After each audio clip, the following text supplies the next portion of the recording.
You've probably heard of the placebo effect, right? That kind of mysterious power of a sugar pill to make us feel better. But what if I told you it's so much more than just mind over matter? What if it involves real, measurable changes in your brain, has a dark side that can actually harm you, and creates a massive ethical dilemma for doctors every single day? So let's get right into it. So when you picture a placebo, this is probably what pops into your head. An inert tablet, a simple sugar pill, maybe even a saline injection. The whole point is that it's a sham medical treatment. It has absolutely no active ingredient that's supposed to affect your body. And that, of course, brings us to the big billion-dollar question that has puzzled scientists for, well, centuries. If there's literally nothing in it, how on earth can it do anything at all? That is the mystery we're going to unpack. You know, the word itself, placebo, actually comes from Latin, and it means I shall be pleasing. And for a really long time, that's kind of how doctors saw it, as a harmless little fib to help a patient feel cared for. But as we're about to see, what started as just a way to please has turned into one of medicine's most profound puzzles. Yeah, because before we can even get to how it all works, we have to tackle this pretty fierce scientific debate about if it even works, in a way that really matters in the clinic.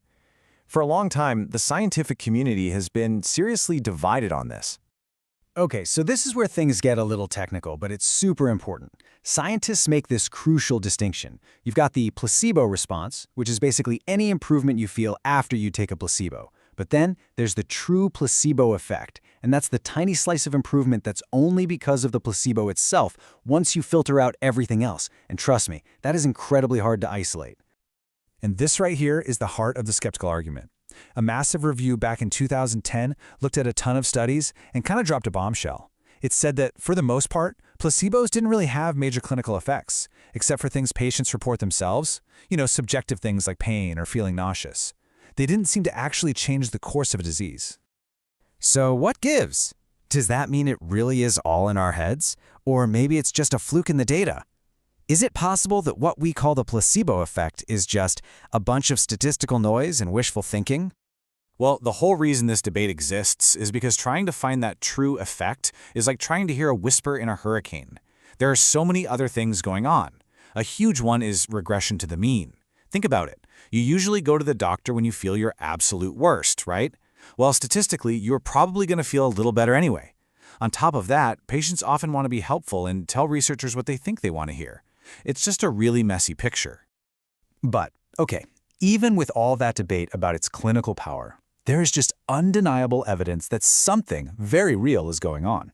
So let's shift gears a little bit and move from if it works to how it actually works, both in our minds and in our bodies. Psychologically, there are two big ideas here. First, you've got expectancy theory. It's pretty much what it sounds like. If you truly believe a pill will make you feel better, that expectation alone can actually create the feeling of relief. Then there's classical conditioning. Remember Pavlov's dogs salivating at the bell? It's the same idea. Your body can learn to associate the whole ritual, the doctor's office, the white coat, the act of swallowing a pill, with a real biological response, even if that pill is a dud. And those psychological ideas are powerful, for sure, but they are only part of the story. The really mind-blowing stuff has come from neuroscience, because it turns out this isn't just some trick of the mind. It's in your brain, a real, physical, honest-to-goodness event that we can actually see and measure. Your thoughts and your beliefs, they aren't just floating around up there, they are kicking off a real-deal cascade of biochemical reactions. So here's the absolute kicker. When you feel pain relief from a placebo, that relief isn't imaginary. Your brain is literally releasing its own built-in painkillers. We're talking about chemicals that are a lot like morphine. We can see it on brain scans. Scientists call this a top-down process. Just picture your conscious mind as the CEO, sending a memo down to the factory floor, your body, telling it to turn down the pain signals. Your belief is literally flipping chemical switches in your brain. Okay, so we've established that a positive belief can have a real positive effect on your biology. But what happens if that belief is negative? Well, that leads us to the placebo's often overlooked and kind of dangerous dark twin. It's called the nocebo effect, from the Latin for I shall harm, and it's something we've all felt. Ever read that long list of possible side effects for a medication and then suddenly start to feel a little queasy? Yep, that's the nocebo effect. It's when your negative expectations become a self-fulfilling prophecy, causing real physical symptoms from a completely harmless pill. Now take a look at this number, 4.8%. Seems kind of random, right? What could that possibly represent in the world of placebos? Well, get ready for this. That number is the percentage of women in a huge study who reported having moderate to severe withdrawal symptoms when they stopped taking a pill that was a placebo. Think about that for a second. Their bodies experienced real physical withdrawal from a pill that had nothing in it. That is the chilling power of the nocebo effect.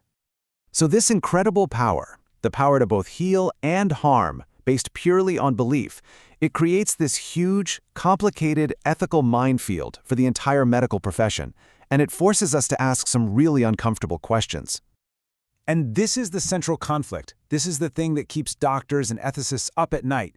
If you know a harmless sugar pill could genuinely ease someone's suffering, do you use it?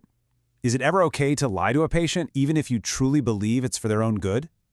I mean, the case against doing it is really, really strong. Any kind of deception, no matter how well-intentioned, can just shatter the trust that's at the very heart of the doctor-patient relationship. It completely bypasses the idea of informed consent. And maybe the most dangerous part, using a placebo might make someone feel better for a bit, but it could delay the diagnosis of a really serious underlying disease. But here's the thing. Even with all those serious ethical red flags, the medical community itself is completely split.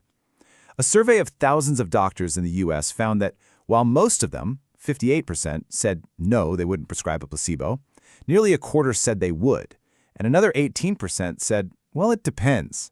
There is absolutely no easy answer here. And this quote right here, man, it gets to the heart of a really old and frankly a pretty cruel misunderstanding.